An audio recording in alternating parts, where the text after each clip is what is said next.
Good afternoon. Welcome to the National Pulse. I'm Raheem Kassam, editor-in-chief of thenationalpulse.com.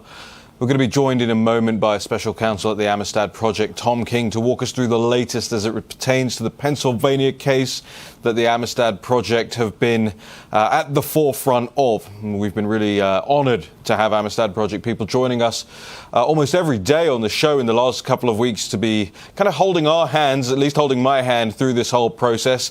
Goodness knows I need it, especially with all the legal terminology that I'm not hyper familiar with, and I'm sure some of the audience out there are just coming to grips with a lot of the things that we're learning over the last couple of weeks, and a lot to learn as well from Ken Paxton's case coming out of Texas to the Supreme Court. Also, I'll ask Tom King his thoughts on that, but I just wanted to make mention of a couple of things before we bring our guest in here at the top of the show, and that not least, and we'll get to this later on in the show as well, this incredible amount of suppression that we are going through right now. The National Pulse is hanging on by the skin of our teeth because of how much suppression we're going through.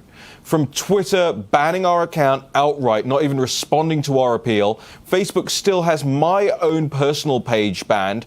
The National Pulse's page banned. We can't post any links. We can't post any videos. We can't post anything that isn't automated through this show to those Facebook pages. Just nothing, not allowed to intervene there at all.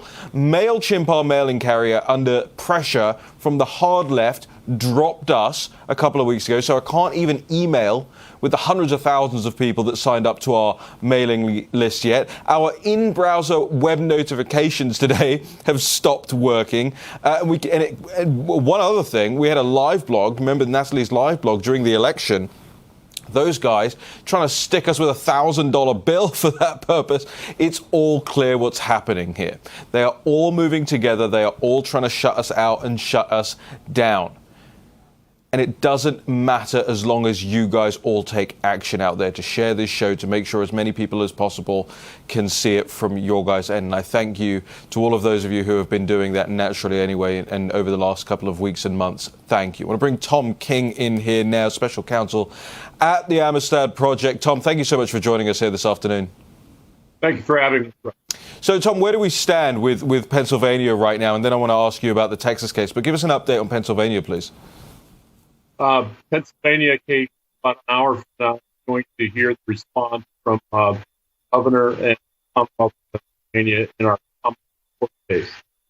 The case stands that the respondents have to answer. Tom, I'm having a few problems hearing you. I wonder if we need to reconnect the line to Tom there, but I've got almost nothing in my ears when Tom is speaking. I don't know what the audience is hearing, but we better reset that line. Anyway, I want to walk you through. Sorry, Tom. I know you can probably hear us crystal clear, but we can't hear you. And I'd like the audience to I would like to make sure that the audience get all of the information out. So if the production team can let me know when we have Tom back. I'll pivot to Texas real quick because I woke up this morning to look at this document, go through this 154 pages, went through most of it over the course of the day, and there are lots of things. For those of you who have watched the War Room this morning, you would have heard me immediately as sort of in real time passing through this document. This is in the Supreme Court of the United States, the state of Texas versus the Commonwealth of Pennsylvania, state of Georgia, state of Michigan, and state of Wisconsin. And before I go through that, I want to bring to your attention that there is a lot of rumor and speculation out there that other states and other states' attorneys general will be trying to join on to this case, something I warned about, urged this morning on the War Room show.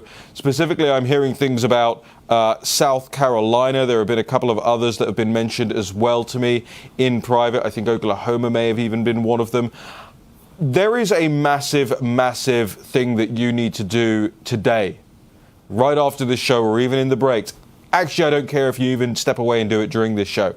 Sorry to the to the management who are going to be here. Don't tell them to not watch the show.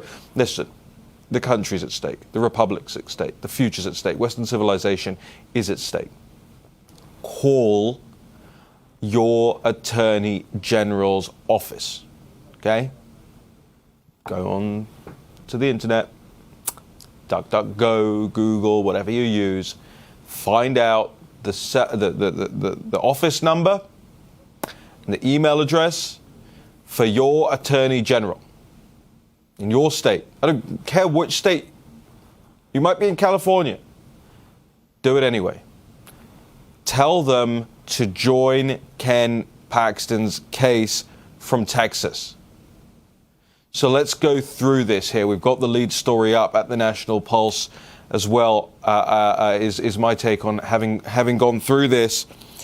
Talking about non-legislative actors' purported amendments to states' duly enacted election laws in violation of the Electors Clause vesting state legislatures with plenary authority regarding the appointment of presidential electors.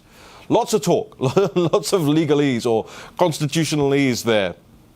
Effectively what that means is people who didn't have the power, Gov, using their power that is not vested in them to change the voting system, to make it easier for fraud, to make it easier for people who shouldn't be able to vote.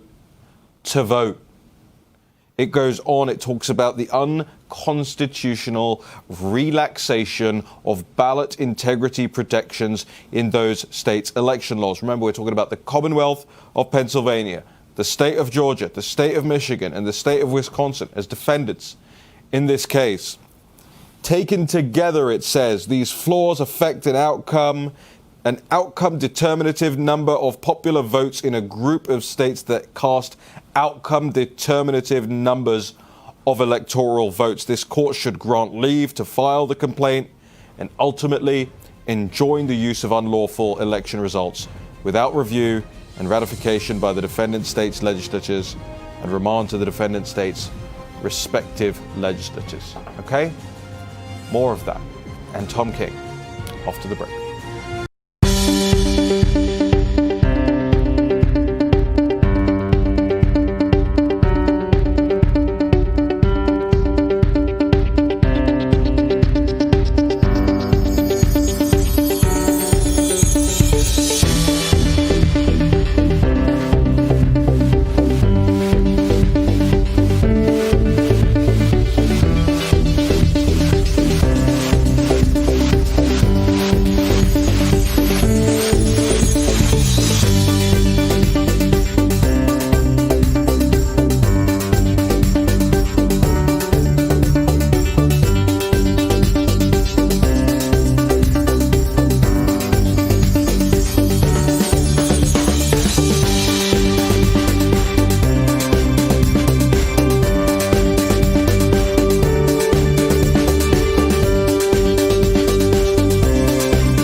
Welcome back to the show, and a special welcome to the people who are watching this on the nationalpulse.com/TV. We appreciate the clicks, we appreciate the support, we appreciate you sharing with your friends and family members, colleagues, and beyond. We're going to show you something in the next block as well that you can take the step to sharing with your friends and family, people who don't necessarily come to us yet as a network and as a show.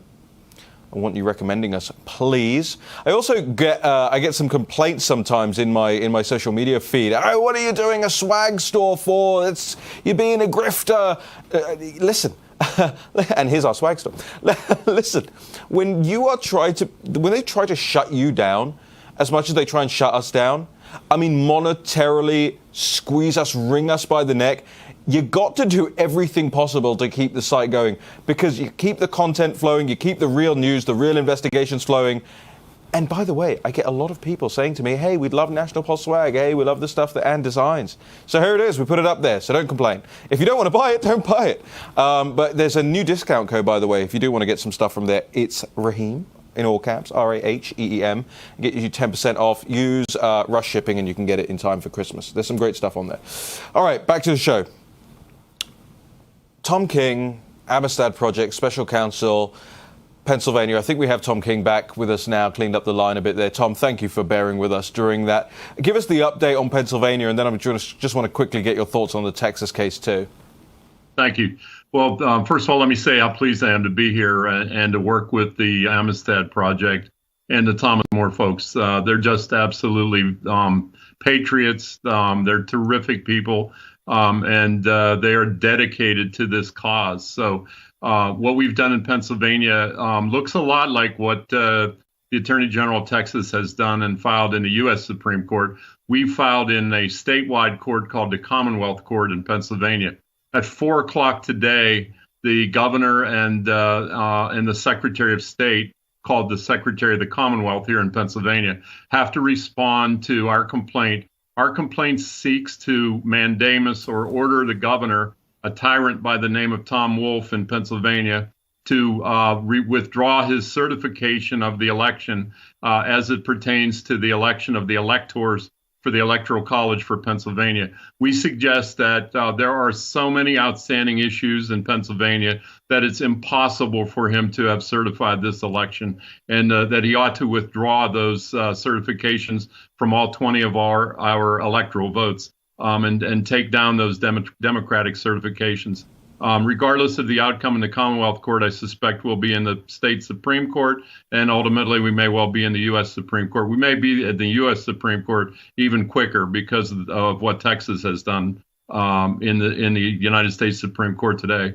So, and what other states may join in. One of those states will not be Pennsylvania, because one of the defendants in our suit is the Attorney General. Unbelievable. But I am hearing that there are other states who, or at least some attorneys general, who are looking seriously at getting involved in this. I mean, it goes right to the heart of the Constitution, does it not? The way that the electors are chosen, and for the states to disregard their own statutes in this regard. I looked at this, and look, I'm no lawyer, but I looked at this and I thought, wow, okay, actually, this is incredibly substantive. What say you, Tom? Yes, absolutely. The Elections Clause in the United States Constitution clearly provides that it's the legislatures of the states that set up the process for the selection of the delegates to the Electoral College. So those Electoral College votes are decided by a system that each legislature in the United States has the right to control. What the Texas suit is talking about is that people who didn't have the right to control those processes, such as the Supreme Court of Pennsylvania, who literally rewrote our election code, extended the deadlines for submitting ballots, allowed for ballots to be submitted without signatures, without dates, without addresses, without anything, to be dropped in drop boxes. In one case, the drop boxes in Delaware County, Pennsylvania, right outside of Philadelphia. The drop boxes, and by the way, you were mentioning our friend on Facebook, Mr. Zuckerberg, and I use that term in the ironic sense. Mr. Zuckerberg is at the root of this problem. He and David Plouffe, Obama's former campaign chief, who became an advisor to Zuckerberg, and the Zuckerberg Foundation. Zuckerberg provided over $400 million to the blue counties and cities in the United States to try to influence this election, and they did it. They bought the drop boxes in Philadelphia. They paid the election officials in Philadelphia. They even paid for the salaries of the judges of election in Philadelphia. They bought enough drop boxes in Delaware County, Pennsylvania, which is right next to Philadelphia, big county. They bought enough drop boxes that Delaware County had half of the drop boxes in the entire state of Pennsylvania. And those drop boxes were supposed to have video surveillance. And they did, except the video surveillance was operated by solar power. So the solar power didn't work at night. So, I had to personally get involved. They sicked the police on the watchdog group in Delaware County who were watching to see who was trying to drop ballots. I had to speak personally at night to local police force who the Democrats tried to get to arrest the watchdog group who were watching the ballots and watching the drop boxes. So we ended up in court down there. The Amistad Project represented the patriots, the citizens who were trying to watch the process. I don't know if they were Republicans or Democrats. I have no idea. But they were good people who wanted to see the process and make it transparent. We ended up in a courtroom in Delaware County, getting a judge involved, and the district attorney actually came to the hearing because he had threatened these people. He had threatened the watchdogs that they were intimidating the voters, or they were intimidating the people that were doing their job. Intimidating meant watching the process, which has been part of Pennsylvania's history for as long as we've had an election code. We've had watchers. In Philadelphia, we had watchers who were so far back that they were trying to watch the process with binoculars. I was there. Tom, I was there. I was standing outside of the room on the street with the protesters. It was extraordinary. Tom, we got a hard out here for the break, but why don't you let people know where can people follow the Amistad Project and all the work that's going on right now? If they go to the website for the Thomas More Legal Society, out of Chicago, or they go to www.got-freedom.com. You can see some pretty cool stuff, Raheem. Tom, we're incredibly appreciative for your time, incredibly appreciative for your work. Tom King there, Amistad Project. Thank you so much for joining us here. We'll be right back.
Time we spend trying to get around the big tech census.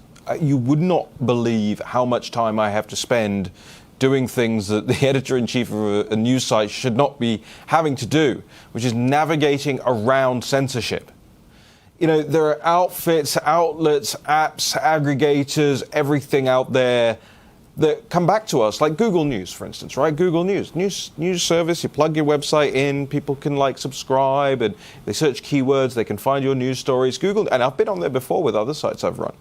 Google News, we submit the National Pulse to Google News. They come back, they say, sorry, you don't meet our You don't meet our standards. Well, what doesn't meet your standards? First of all, we're the best-looking site on the political right in general, right? We publish enough stuff a day. There are very few typographical errors. Very few. I'm just saying, there's few.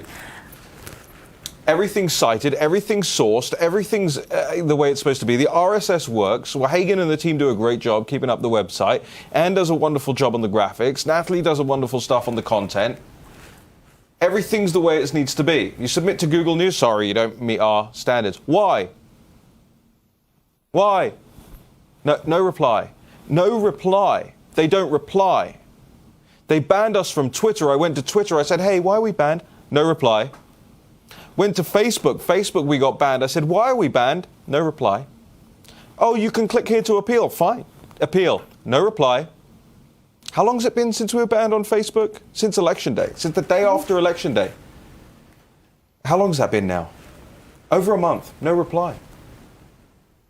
I go to all these other tech companies that we use. We pay for the privilege of using these things to reach more people, to make sure that real news gets served. Do any of these companies come to us, by the way, and say, well, you see, in this article, you said something we disagree with, and therefore, I mean, not that that should colour the fact that we're paying customers of these people anyway, right? But do any of them come back to us and say, actually, here are the issues, and if you resolve those, we'll do business with you? No, they don't. They don't, because there's nothing on the National Pulse which is factually inaccurate or incorrect or even remotely flirtatious. We do fact, we do news. We don't flirt around with the truth. We are the truth. We bring you the truth. Every news outlet out there, Vanity Fair and New York Times and all of this stuff, Guardian, CNN, they all have to issue corrections every single day. Pick up a newspaper. Well, don't. Well, maybe off the side of the street. Don't buy one. Pick up a newspaper. Go to page 40 or whatever it is. Look at the corrections. Oh, we apologize for this error. Oh, we apologize for that error. We made this incorrect. We spelt this wrong. We got this person's affiliation incorrect. The New York Times yesterday, one of their writers tweets a picture of Kelly Loeffler's house. Except it wasn't Kelly Loeffler's house. Natalie, whose house was it? Steve Harvey. It was Steve Harvey's house. Does the New York Times get kicked off MailChimp or Twitter or Facebook? We don't publish fake news. We never have. And we never knowingly will. But they do. They know what they're doing. He knows that was Steve Harvey's house and not Kelly Loeffler's house. But what does he do? What was this sniveling little runt's name?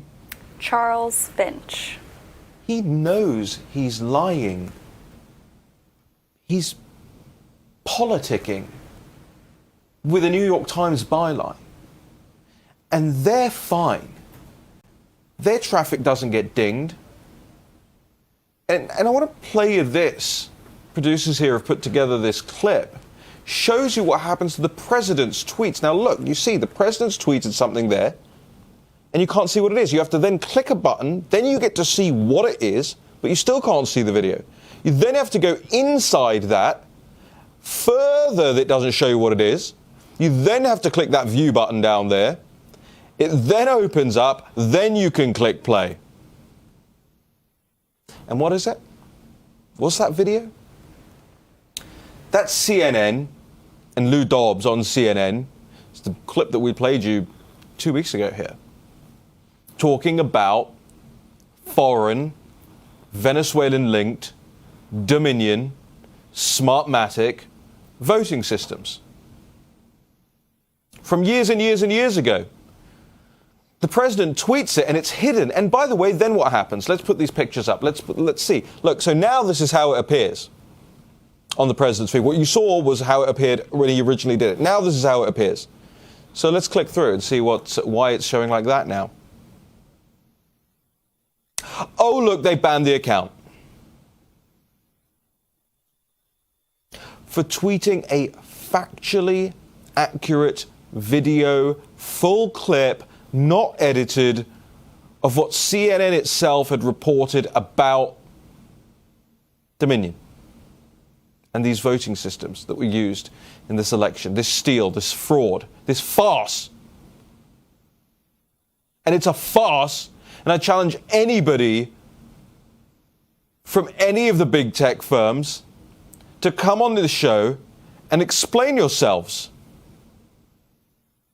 If you don't want to do an interview with me, fine, Natalie will do it. Don't want to do an interview with Natalie? Fine. Pick your anchor on Real America's Voice. Come on here like the big, tough people you are hiding behind your keyboards and explain yourselves. But you won't. And then, of course, the media says that we, the political right, we are fomenting unrest, that we're causing division, that we're stifling others' rights. No, that's not what's happening. The censorship, the tyranny, the destruction, the division, the hatred is coming from the people who, instead of hearing your arguments and instead of reporting and using what's on our website, the news, would rather shut us up, shut you down. They're going to complain when we turn out in our thousands upon thousands upon thousands outside Twitter's headquarters. They'll cry. They'll say that we're trying to intimidate their poor employees. Well, their poor employees have waged a war on us, our beliefs, our philosophies, our nations, and our civilization. We'll be right back after this short break.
So how do you know that Ken Paxton in this suit, Brent Webster, Lawrence Joseph, all of the Attorney General's office in Texas, how do you know that they're over the target? Because the media response to this today hasn't been, this is nonsense, they don't know what they're talking about.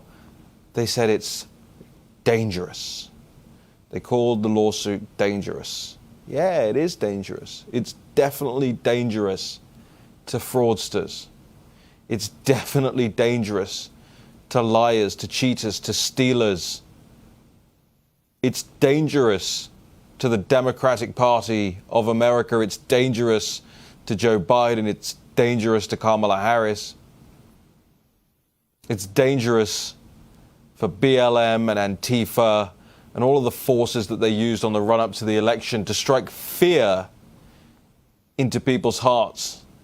It's dangerous to the governors up and down the country who are trying to lock you down and shut you up. No, you may not gather with your friends for Thanksgiving. No, you may not go to your grandmother's funeral. No, you may not hold a gala. The New York Young Republicans. And Matt Gaetz is now banned from New Jersey as a result. Now, you may not celebrate together. You may not spend Christmas together. You must be alone. It's the front cover of, what was it, the New Yorker magazine last week? Girl in front of a laptop, cat, glass of wine, unshaved legs. That's the future. That's the future they want. That's why this is dangerous.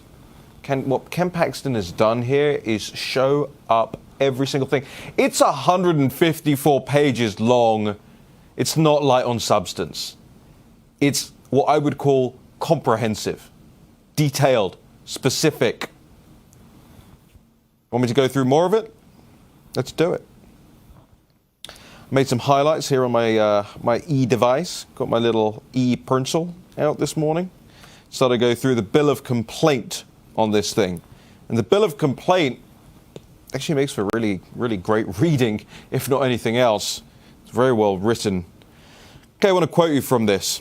Quote, presently, evidence of material illegality in the 2020 general elections held in defendant states grows daily. Yes, it does.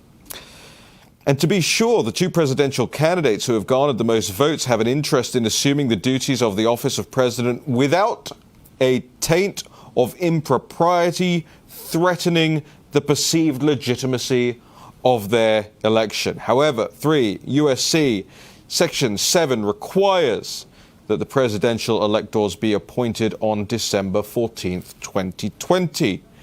That deadline, however, should not cement a potentially illegitimate election result in the middle of this storm.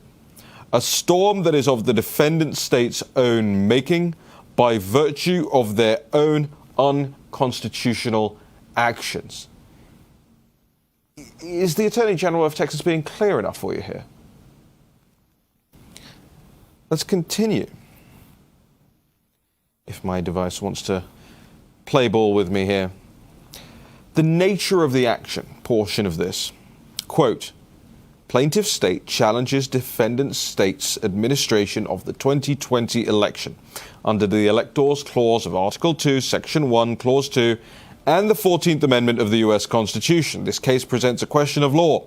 Did defendant states violate the Electors Clause, or in the alternative, the 14th Amendment, by taking or allowing non-legislative actions to change the election rules that would govern the appointment of the presidential electors? I know, to those of you who aren't hyper-political or hyper-legal, I know that can sound like eyes glaze over. Okay, listen, I'm not trying to talk down to you, but I know how it sounds to me if somebody were reading that out to me on television. So I want to just break it down for you, okay? I know it's clear to most people, but hey, remember, we still have an audience, a new audience that's coming to this every day, and they're welcome. Let's be patient. Did the defendant states, by taking or allowing non-legislative actions to change the election rules that would govern the appointment of presidential elections, violate the Electors Clause? So in handing power that is supposed to be reserved for legislators, for state legislators, in handing that power to bureaucrats, or anybody else, quite frankly, to say, hey, you figure out how all these people are going to vote in the middle of a pandemic. We'll accept ballots when they shouldn't be accepted. We'll accept signatures when they shouldn't be accepted. We'll accept unsigned ballots. We'll accept ballots without security envelopes. We'll accept ballots at stupid times from stupid places, put in stupid places, in public places. We'll accept USB sticks that have been sitting in drawers for weeks on end, unguarded. Who made those decisions? Because it certainly wasn't the state legislators. And to all the cowardly, pusillanimous state legislators out there right now throwing their hands up and going, well, we don't want to start a civil war. You're living through one. You're the first people they're attacking right now, and you're retreating. You don't want to live through a civil war? You're scared of Antifa coming to your house? They're at your front door already. It's called the US Constitution. That's your front door. Defend it. Those unconstitutional changes open the door to election irregularities in various forms. Plaintiff's state alleges that each of the defendant states flagrantly violated constitutional rules governing the appointment of presidential electors. In doing so, seeds of deep distrust have been sown across the country. In the spirit of Marbury v. Madison, this court's attention is profoundly needed to declare what the law is and to restore public trust in this election. That's talking about the Supreme Court, the need for the Supreme Court's intervention here. As Justice Gorsuch observed recently, quote, government is not free to disregard the Constitution in times of crisis, yet recently during the COVID pandemic, certain states seem to have ignored these long-settled principles, end quote. This case is no different, they say. Each of defendant states acted in a common pattern. Yeah, they did actually, didn't they? Oh. Almost like they shared ideas and worst practices. I'll bring you more of this after this short break.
Welcome back to the National Pulse. A couple things before I get back to this Texas thing, and we're going to have another guest joining us in a moment as well, hopefully. I like the tips that I get on the website. We have a little tips section where people can message me, and I try and read all of them. There's a lot, but I try and read all of them.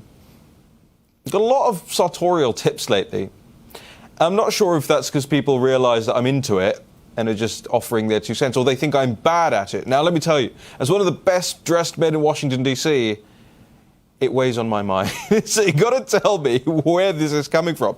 The other one is the thing that made me think about that is because I just got one in just now in one of the last breaks. It says, Raheem, you need to sue social media companies for cash money damages. Whining won't work. They don't care what you think. Meanwhile, just use Gab, Parler, etc. Ask for some pro bono lawyers to come on your show. Not as easy as that, but thank you for the advice. We are and have and continue to look into it. Of course, the tech companies enjoy the protections under Section 230 of the Communications Decency Act. Once that's out the way, we know this president is trying to do something about that. As much as 230 is kind of a sop, should be massive antitrust cases, is what we should be hearing right now. But okay, it's a start. We'll get over those hurdles, the things that defend the big tech companies against the little guy, me, just here in the Washington, D.C. studios. Also want to thank Todd, who just joined as a member. You can do so at thenationalpulse.com/support. Goodness knows we need it. Need your help all day, every day. And the most important part, by the way, of being a member of the National Pulse, I think, is our Discord chat channel. Now, hundreds of people in there, all exchanging ideas, free-flowing every day. Some great folks, some wonderful discussions, a few arguments, and I dip in there several times a day to hang out with everybody who's going through the news in the same way that we are here. I want to know if we do we have our guest yet, by the way? Let me see if the producers have a guest yet. No, apparently not. All right, I'll tell you what we'll do. Let me finish off here with some more of this Texas case. Now, a lot of it then goes on to talk about the specifics, and a lot of the specifics we've covered here on the show across all the different states. What is being found, the videos, the statistical anomalies, and beyond. But I just want to conclude with this before we pivot to Natalie and some of the stories we're breaking at the National Pulse. We have an analysis piece from Tony Schaefer. As I say, Lieutenant Colonel, you say Lieutenant Colonel Tony Schaefer. That'll be on the site very shortly, exclusive to the National Pulse. So be on the lookout for that. But I want to get back to this Texas, okay? Ken Paxton. Just if the hard drive was from hell, the lawsuit's from heaven, okay? Quote, each of defendant states acted in a common pattern. Yes, they did. Acted in a common pattern. State officials, sometimes through pending litigation, e.g. settling friendly suits, and sometimes unilaterally by executive fiat, announced new rules for the conduct of the 2020 election that were inconsistent with existing state statutes defining what constitutes a lawful vote. Again, acting unilaterally, executive fiat, which is going above and beyond what they're constitutionally allowed to do with their power, i.e. they don't have that power, announcing new rules for the conduct of the election that were inconsistent with existing state statutes. Existing state statutes being things like, hey, you've got to check the signatures on the ballots. They can't come in just at whatever time you want. They can't just drop them off wherever you like. This is serious stuff.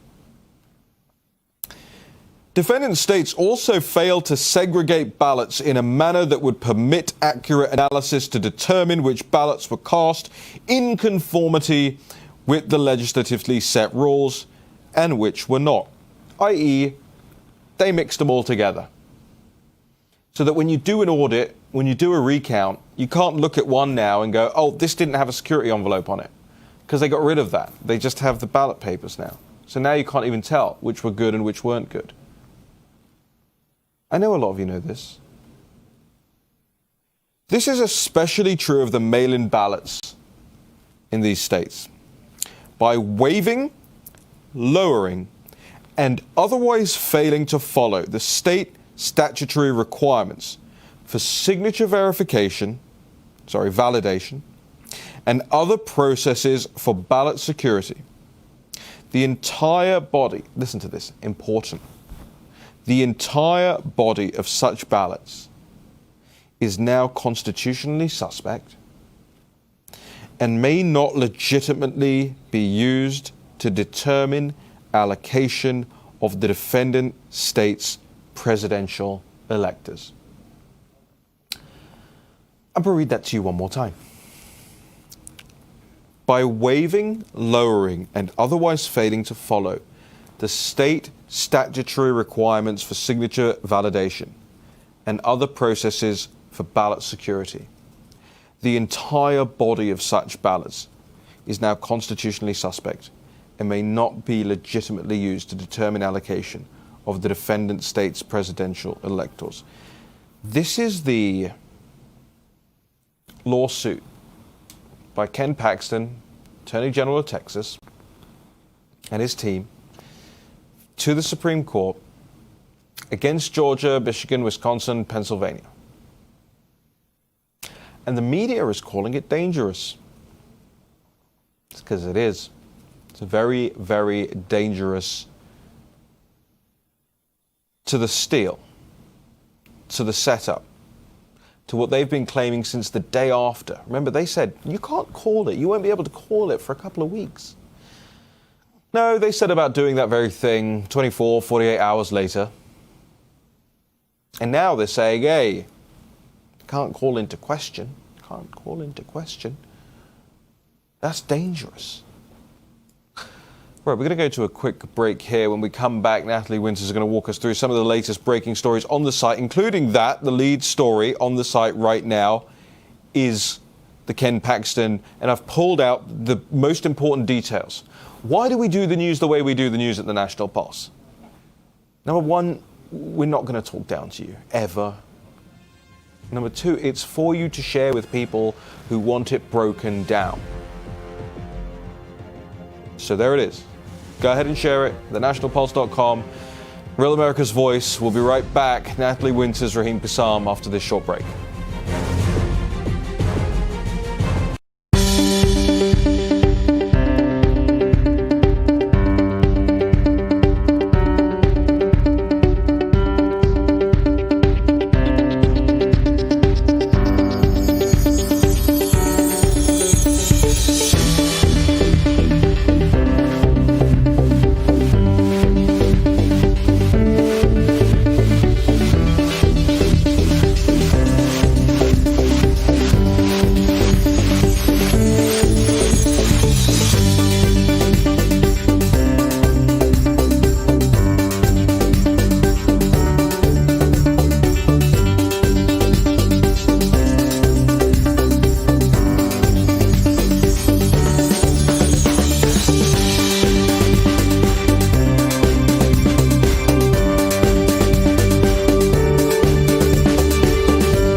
Well, that which won't kill us will only make us stronger.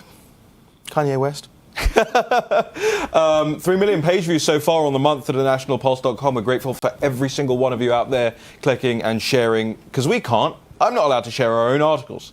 So please do it for us. Really grateful to Citizen Free Press, the Bongino Report, Populist.press, What Finger, all of those guys who are always rantingly and Liberty Daily, Rumble, everywhere that the Donald.win, everybody that's sharing our stories out there. It makes the world of difference, and not just because we need to stay afloat and pay Natalie Winters. But we do the news, right? We do the real news. And so what does it say about the nation? What does it say about the industry, the environment, if a real investigative news outlet cannot stay afloat? So again, want to thank you. Sorry for overstressing that today. I'm just overstressed about it. Natalie, you got a load of stories up on thenationalpulse.com right now. I want to start with Mr. Farty Pants, Eric Swalwell, but very serious. I mean, I'm sure somebody standing behind him would have thought his previous trend on Twitter was pretty serious, but this one is actually very national security serious, right? So what's going on with Mr. Farty Pants? Sure. Well, a Chinese spy, effectively coming from their Ministry of State Security, for almost a decade, was dispatched to essentially target politicians in the Bay Area of California, which it's California, it's really a Democratic stronghold. And the politician that she had the strongest ties to, specifically in the form of helping fundraise for his campaign and even influencing personnel decisions in his office, the report, which is on Axios, says that she helped, quote, place an intern into his, I believe it was then a district level position. She's pictured with Eric Swalwell in 2012 attending an event with him, but this individual was exposed as basically an asset of the Chinese Communist Party who was attempting to infiltrate circles of lower level politicians who the Chinese Communist Party deemed rising stars, attempting to kind of cultivate influence, power, and just really get on the inside of very powerful circles. And so this was Swalwell, who... Did he run for president? Yes, he ran for president, obviously. Remember, hold on, wait, what were you going to say? Well, I was gonna bring up why most people remember him running for president. During, I believe it was an interview, he farted rather loudly. Well, I don't know about that. That's an incredibly... Spy allegations, fine. But flatulence, you gotta prove that in a court. Natalie, he was the guy that stood there with just the worst pre-prepared lines.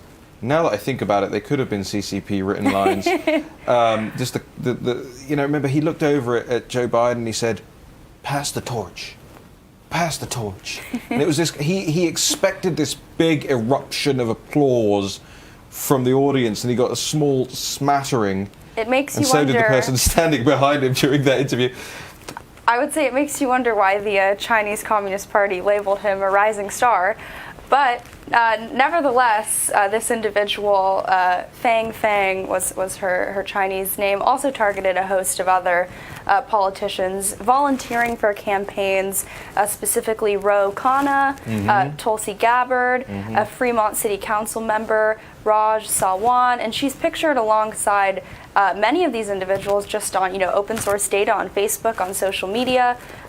So Judy Chu is another one who she was involved with, Mike Honda, frankly all Democrat from what I'm seeing. And this isn't just about Farty Pants, but he accepted fundraising, I think, from this individual, and it does go to the sort of wider thing is, hey, if this is the one we know about, what are the ones we don't? And this is not a Democrat versus Republican thing. This is happening on both sides, all sides. Definitely. I would say this is the tip of the iceberg in terms of this is what we can only see. I'm sure there's a lot more going on underneath the surface that's yet to be reported on. And while the fundraising aspect is really concerning, I think the line from the Axios piece that stood out the most to me was, quote, Fang helped place at least one intern in Swalwell's office, according to those same people, and interacted with Swalwell at multiple events over the course of several years. So you're seeing effectively personnel and HR decisions, I mean, being influenced by the Chinese Communist Party and foreign assets are determining who are influencing, if not helping to suggest where American policy should go. This really vindicates everything I think we've been saying for months at the National Pulse. And we will continue to, I think, be vindicated as more of this information comes out. Let's go to the two other stories real quick that, we've got a lot more than two other stories up there, but I want to cover these real quick. Jesse Morgan, one of the Amistad Project's whistleblowers, was on with Steve Bannon this morning on the War Room, talking about the USPS truck carrying the fraudulent ballots. And it was an incredibly moving moment, actually, just hearing about how he's being targeted and how his life is being targeted as a result of him willing to step forward. But he was asked very specifically whether or not, these trailer trucks, disappear relatively often, because they still cannot find the one with the ballots that he was made to drive. What did he say? I think he said never about 4 times in less than 5 seconds. To quote him, it never happens. He talked to all of his buddies. They've never seen anyone experience this, and he was really outraged that even though the FBI did get in contact with him in light of his press conference with the Amistad Project, they seemed more interested in figuring out how he ended up talking to the Amistad Project and effectively blowing the whistle than getting to the bottom of the trailer, the USPS trailer, public property, gone missing.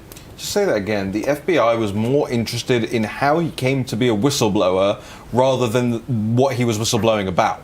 Yeah, he also adds that in the interview, which you can watch, as you said, on War Room, quote, so I gave this information, and then what they want to do with it, instead of investigating the information I gave, is go and start harassing my family, start asking questions. My family, how did I get here, or whatever, referencing the press conference with the Amistad Project. So he's definitely confused, and he's certainly right to be. It's outrageous that our federal authorities are more concerned how he got in contact with the Amistad Project, frankly, because they weren't doing their job and won't investigate election fraud, and instead they're choosing to go after his family members. Extraordinary stuff. Natalie Winters, thank you for the update. We've got only 30 seconds left here in the show. I want you all to stick around. David Brody and the water cooler are up next here on Real America's Voice. Go and check out thenationalpulse.com. Look at the breaking section of the site. We've got a new one up from the Open the Books guys, talking about Dominion voting systems, how much they underreported their revenue by, and how much they were paid, according to public records recently accessed. Over at thenationalpulse.com. We'll see you again tomorrow at 3 p.m.